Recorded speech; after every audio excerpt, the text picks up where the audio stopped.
Hello everyone. So we're going to talk about how molecular geometry works. So we're going to go from 2D structure to 3D structure and from 3D structure to polarity. Okay.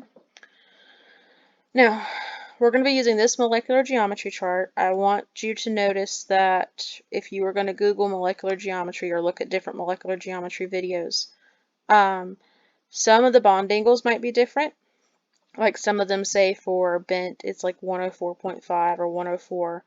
And some of them may generalize and say 120 instead of less than 120. You'll notice that here. Use this molecular geometry chart for your exam, okay? If you watch a video, right, and it says something's bent and it's 104.5, they're probably talking about this right here.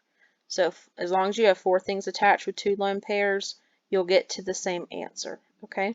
I want you to notice that with these 2 bent shapes, that there are 2 different angles, and you tell the difference by the number of things attached and the number of lone pairs because they're in 2 different places on the chart, and I'll go over that later, okay? Just something I wanted to explain really quick. Also, you have 3 linears, but the bond angle for each of those is the same. All right. Oh. So how does molecular geometry work? How are we going to go from 2D structure to 3D structure? You're going to draw the Lewis structure, and to draw the Lewis structure, you're going to count the total number of valence electrons, and the number of valence electrons comes from the periodic table, the group number. If you get into a double-digit group number, it's the last number in that group. Okay. You're going to determine how many things are attached to that central atom. Okay. And then you're going to use the chart to determine the shape. All right. As long as you can get the Lewis structure, good. And it even gives you some wiggle room because the Lewis structure is based upon the central atom. Okay. So let's say you didn't put quite enough lone pairs on fluorine, which is not the central atom. As long as you still got the structure for the central atom right, you can still get the molecular geometry right. Now, I'm saying be careful when you do these because if you get the math wrong, you might get the central atom wrong. But there's still a tiny little bit of wiggle room if you don't get those outside ones just right. Okay, so if you could pause the video and draw or practice drawing the structure for CH4, we'll go over it. All right, I'm assuming that you practiced it. Here's your Lewis structure. All right, and I got tetrahedral as this shape. So how did I get tetrahedral? How did I get there? Well, what I did was I counted the number of things, like I just said. Okay. Okay. Now, how many things are attached to the central atom? Note that single bonds count as one thing. Double bonds count as one thing, not 2 things. Triple bonds count as one thing, not 3 things. Lone pairs count as one thing. Okay, so what I'm looking at, HCN, for example, I don't do 1, 2, 3, 4 and say there's 4 things attached to carbon. There's 2 things, and by things, there's a better term for it, electron domains. There are electron domains attached to that central atom. Okay, but that's 2 things attached. Okay, not 4. So let's go back here. Wait, I think I talked about it down here. So how many things are attached to CH4? You have 4 things attached, right? 1, 2, 3, 4. No lone pairs. When you have 4 things attached, and no lone pairs, that makes it tetrahedral. Oops, tetrahedral. Okay.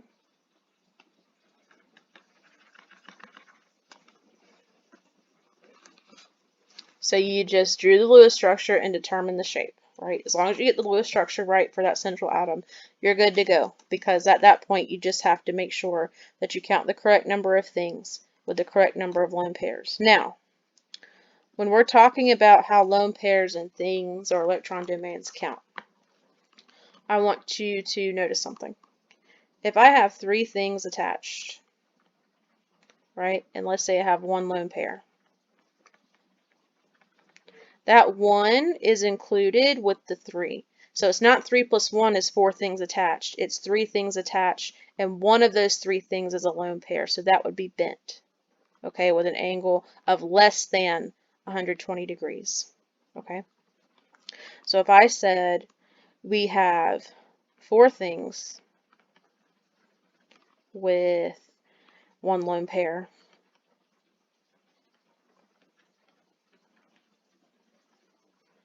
let me do that. So, all right. I wouldn't say 5, I would say 4 things with 1 lone pair is trigonal pyramidal. Okay?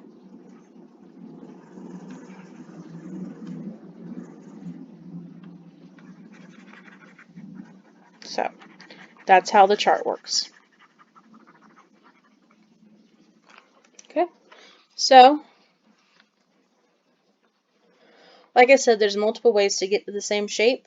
Just make sure you're counting correctly. And so there might be a question where you get something that's bent, and I'll try to trip you up, and I'll say, okay, but what's the bond angle, right? If I have 3 things with one lone pair, what's the bond angle?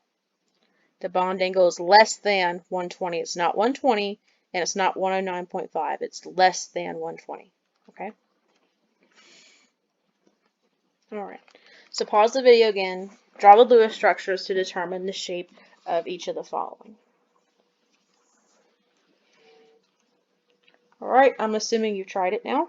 So here's the answer to the first one. I know it looks kind of crazy, but unfortunately with this tablet thing, my handwriting is crappy.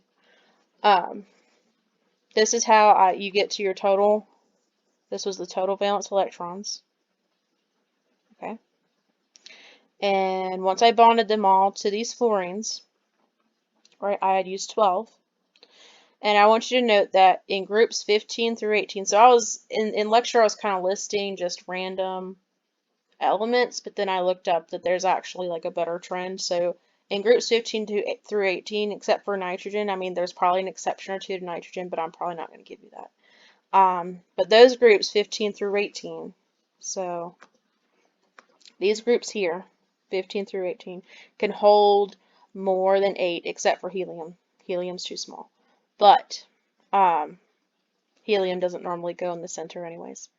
It's kind of like hydrogen. But with the exception of nitrogen and helium, 15 through 18, you can hold more than 8 electrons. And so we're going to see an example later on that xenon tetrafluoride. It can hold 4 extra ones in the middle. Okay, so remember, another general rule, carbon does not like lone pairs, so that will help you later on. Nitrogen kind of likes to have 1 lone pair. And from 15 to 18, with the exception of nitrogen and helium, they can all hold more than 8. Okay, so those can break octet rules. Carbon does not break octet rules, period, period, period. Okay. So that's how I was able to attach all of these fluorines to that sulfur. Okay. Remember, the least electronegative goes in the middle. And once I subtracted that 12, I got to 36, and I had these fluorine. Well, all of these have 6, so 6 times 6 fluorines is 36 electrons used. So I used all 36, and I have none left. Okay. So if I count the number of things, which is highlighted in yellow, 1, 2, 3, 4, 5, 6. That's 6 things attached to the central atom. 6 things, no lone pairs. That's octahedral for your shape. Okay. For H3O plus, right, you have this plus, which means you're going to subtract 1. Notice this was my original calculation. And remember I said in class, when you get an odd number of valence electrons, you need to either check your math or check your charges. The easiest thing to do before you start checking your math, just check to see if it has a charge. Oh, it's got a charge. Okay, so minus, now because it's a positive, that means you subtract an electron. Remember, you're getting rid of a negative Nancy, so everything becomes more positive. Right, so you have 8 valence electrons here, okay? So oxygen goes in the middle. Usually the least electronegative goes in the middle, remember, but hydrogen never goes in the middle, so oxygen's going to go in the middle. Okay, so I drew 2, 4, 6, okay? And that's how I subtracted those 6 valence electrons. I had 2 left. I put those 2 on oxygen here. Hydrogen cannot hold more than 2, so that's how I know I don't put them on hydrogen. I put them on oxygen. Okay, so this is my Lewis structure, and I forgot to put the brackets. There we go. I don't really care if you put brackets, I mean, as long as you get this part right, but your next instructor might be a little bit more picky than me. As long as you get to this answer, I know that you know what you're doing. It's just the added detail of remembering to put the brackets. Okay. Now you have 4 things. 1, 2, 3, 4. Of those 4 things includes one lone pair. Remember, I don't say 4 plus 1 is 5. 4 things including that one pair, that one lone pair, is trigonal pyramidal. Okay. So that's H3O plus. Now in class, I forgot to tell you that this has a -1 charge, and that makes a big difference when drawing your structure, right? Because when someone asked me to do the problem, I drew it without noting that it has a -1 charge, and I came up with an odd number. When you come up with an odd number, you have to ask yourself, did you do your math right? Because this is the odd number I came up with. Did I do my math right? And then I went back and double checked my math. But the easiest thing to do would be to see if there's a charge first, like I just told you. Okay, so learn from me, do the easiest part first, and just note that there's a -1 charge. And so when you're gaining a negative, Nancy, that means you add more negative to the group. So you have 36. And so I put the iodine in the middle, and I put my chlorines on the outside, right? And I used 2, 4, 6, 8, so I subtracted 8, and I got 28. And then I put 6 lone pairs around each chlorine, so that made it 24. Then I had 4 left. And I keep forgetting to subtract that last 4. Now, oh wait, I remember now why I forgot that. I wanted to explain something. Now, let me erase this too. So I explained everything up to this point before those lone pairs. Now, if we check everything right now, everything's happy, right? 2, 4, 6, 8. Iodine has 8. Chlorine has 8. Why would you need those extra 4? Remember, anything from 15 to 18, except for nitrogen and helium, can hold more than 8. Okay, so when everything's happy, when all the octets are filled, but you have valence electrons left over, those extra valence electrons should go in the central atom as long as that central atom is in 15 through 18. Okay, so I can take those 4 and put them in the middle. Okay, and when I count the number of things, I have those 4 bonds plus these 2 lone pairs. Okay, 4 things with 2 lone pairs, or excuse me, 4 things plus 2 lone pairs is 6 things. 6 things with 2 lone pairs, that's square planar for our shape. Okay, HCN. So let me kind of go through this one.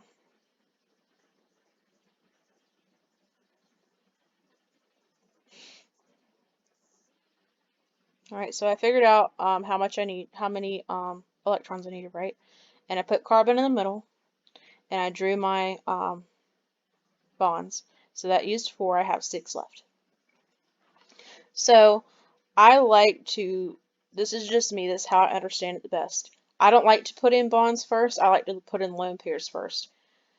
When I remember learning this as a student, and sometimes I'd start with bonds and sometimes I'd start with lone pairs.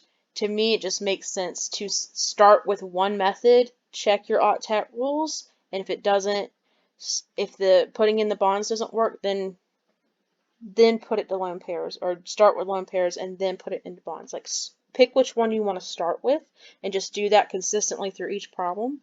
I start with lone pairs and I like to go from lone pairs to bonds. That just makes more sense to me. Okay, so I'm going to take this 6, right? And how do I know where to put those lone pairs? Remember, carbon does not like lone pairs. Hydrogen can only hold 2, and it already has 2. So this is out for putting lone pairs on, and this is out for putting lone pairs on. So I have to put them on nitrogen now. Okay. So this is my 6. So I'm going to say 6 minus 6. All right, I've put them all there. Let's check to make sure everything's happy. Hydrogen's happy because it has 2. Carbon is not happy. Why is carbon not happy? Because it only has 2, 4. Okay, this is 2, 4, 6. So you have to move 4 over, right?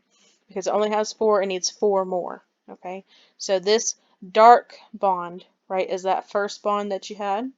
And then the one on the top are these lone pairs, and the one on the bottom are these bottom lone pairs to get this structure, okay?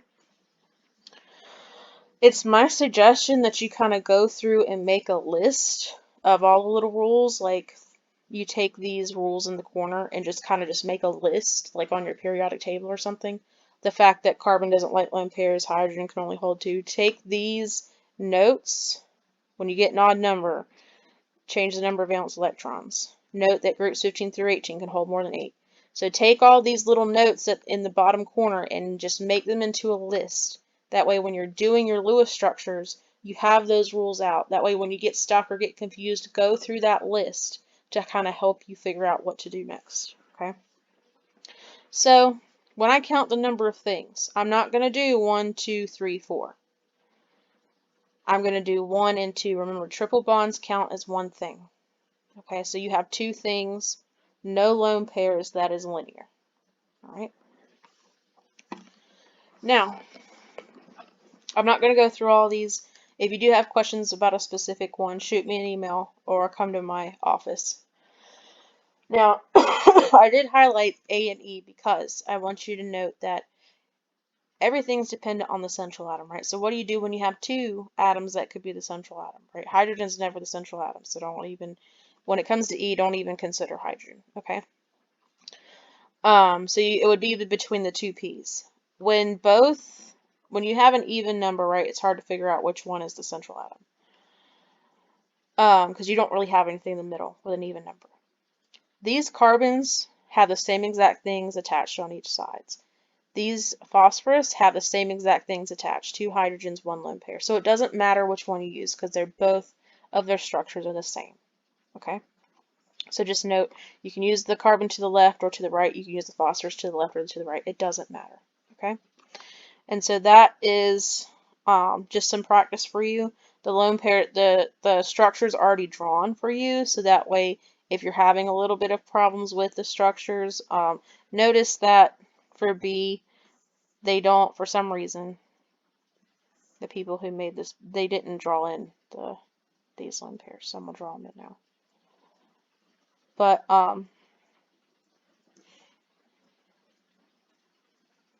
and I think they probably leave these out at some point because remember when I said if you get this wrong on the outside but still get the inner structure correct, you can still get it right. But the problem, I'm not condoning skipping steps, okay?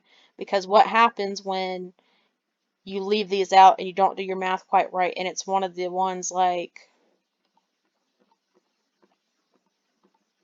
ooh, I don't see it anymore. Like xenon tetrafluoride or the iodine one we did where, or here we go, like this one. If you don't put all these out here, you won't know when they go in the middle, okay? So when you have to draw it out yourself, do not skip those steps, okay? It helps you to be able to do the math correctly. All right.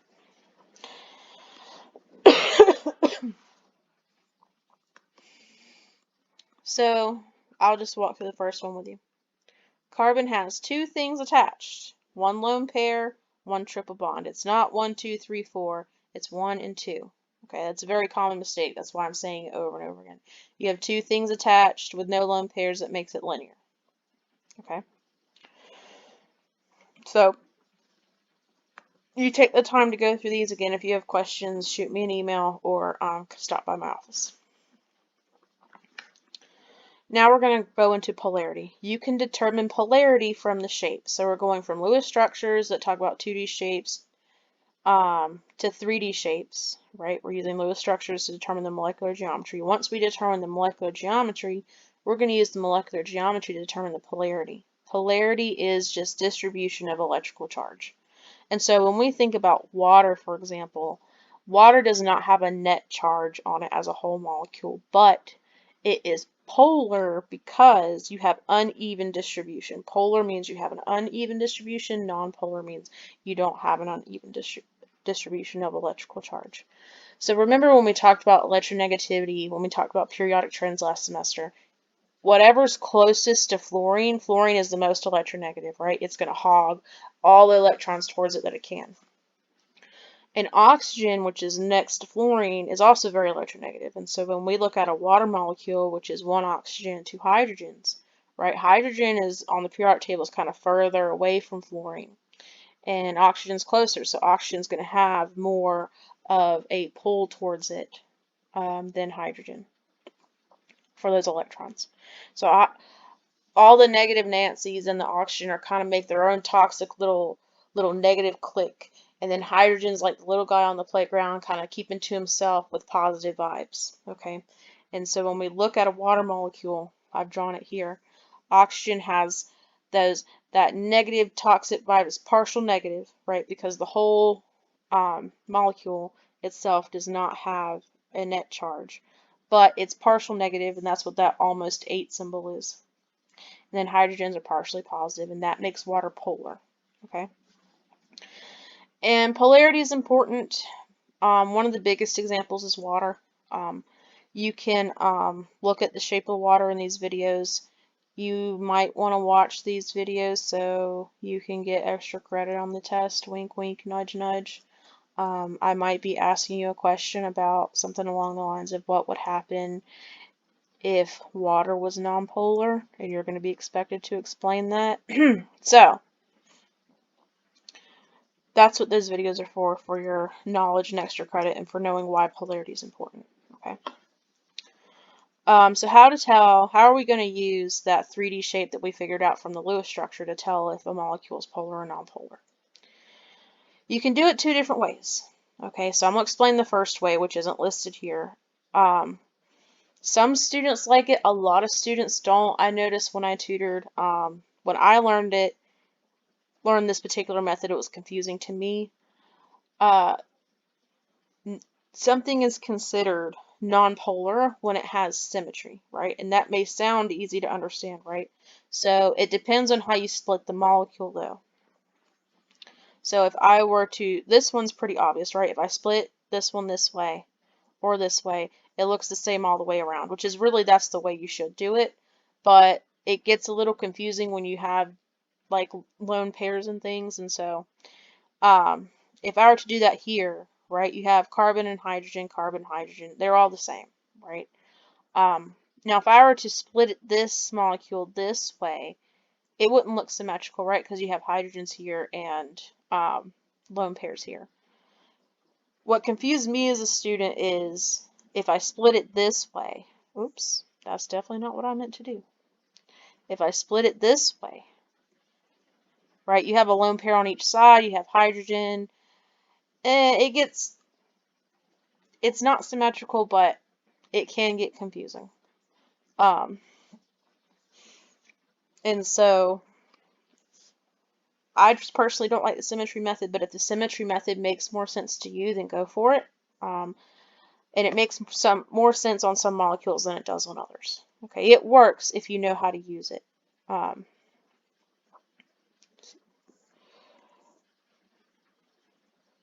Okay, so you are more than free to use the symmetry method. There's videos out there on the symmetry method if you'd like to watch them. I use the criteria method mainly because that makes more sense to me. It's more of like following a process to get to the end, whatever works for you as a student. Okay. So the molecule will be nonpolar if these 2 criteria are met. The molecular shape around the central atom has no lone pairs, so there's no lone pairs on the central atom, or if there are lone pairs, it has to be square or planar. That's the first criteria. Okay. One of those ors has to be met. And criteria number 2 has to be met. All the atoms around the central atom are the same. Okay. So let's apply that here.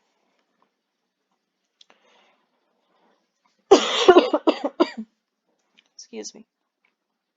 All these atoms are the same, so number 2 is met. There are no lone pairs on A, so we know there's no lone pairs and all the atoms are the same. This is nonpolar. Let me draw it. I didn't leave myself a lot of room to write the answer. Nonpolar. Okay. You have a lone pair on this central atom. Okay. So let's determine the shape, because when there's a lone pair, we have to start looking at the shape. you have 4 things, 1, 2, 3, 4, and 1 lone pair. Okay, so when we have 4 things and 1 lone pair, 4 things and 1 lone pair, that's trigonal pyramidal. Okay, so let's go back down. Trigonal pyramidal does not meet number 1's criteria. If it does not meet number 1 and number 2, it is polar. Okay, it is polar. Okay, C, you have no lone pairs and the atoms are the same. This is nonpolar. Okay, you have 2 lone pairs. So you have 2 lone pairs, a total of 6 things because you have 4 bonds and 2 lone pairs. So you have 6 things with 2 lone pairs. Let's look at that shape. 6 things with 2 lone pairs is square planar. Square planar meets our criteria because it can be square planar or linear. So it meets number 1. Number 1 is square planar. Are all the atoms that are attached the same? Yes, it is. So this is nonpolar. With this particular one, the atoms that are attached are not the same. So this should be polar. Number 1's criteria is met, right? There's no lone pairs, but the atoms are not the same. So that makes it polar. So nonpolar, polar, nonpolar, nonpolar, polar. Yep. So that ends this lesson. Now I want to take you to more practice for you. Now, this is a different VSEPR chart, okay? We'll talk about this right here is hybridization. We will talk about that next now that we've talked about polarity. This looks a little bit different. Bonding regions is the same thing as things. So remember, when you have this shows 2 things attached, 0 lone pairs, that sort of thing. Now, oh, something I forgot to mention. If it's diatomic, right? If it's diatomic, like if we have N2, O2, anything diatomic is nonpolar. That's attached to itself. It has to be the same.